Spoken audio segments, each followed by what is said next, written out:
Start. The present government's decision to withdraw high value currency notes from circulation was a bolt from the blue. Stop.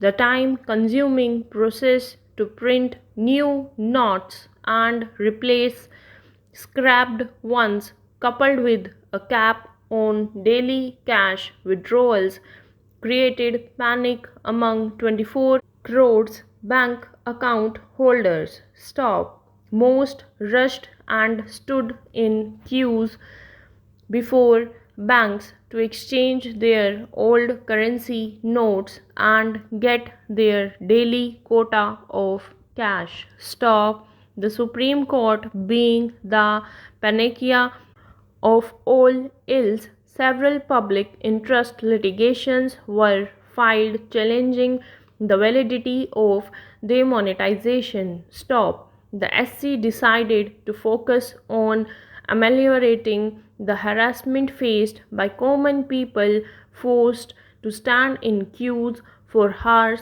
by the government's decision to demonetize without warning. Stop. On Friday, an SC bench headed by the Chief Justice of India surprised many by its grim assessment of the possible fallout of people being forced to stand for hours in frustratingly long queues. Stop. Para. There could be riots, it said. Stop. If a bench headed by CJI T.S. Thakur, who has 22 years of experience as a judge of constitutional courts, fears so, it could be true. Stop. For judges have deep insight into the psychology of common people who throng the courts in search of justice. Stop.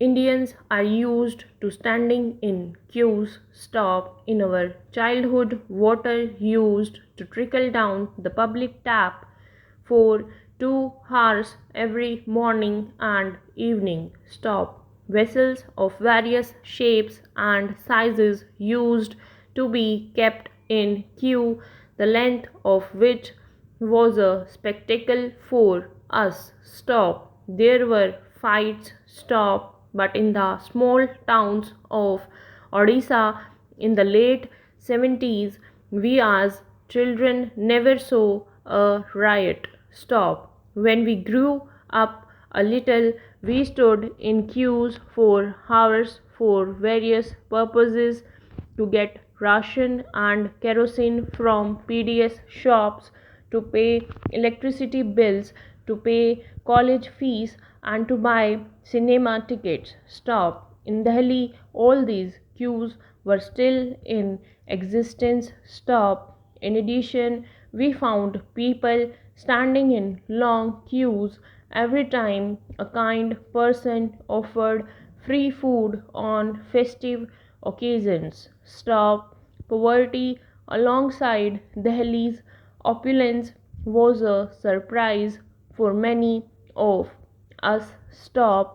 At Ames, people come from far flung areas and queue up early morning to get OPD card made. Stop. They wait till late afternoon to get access to a doctor who tirelessly examines patient after patient through the day. Stop. This is the patience of the people in the capital. Stop.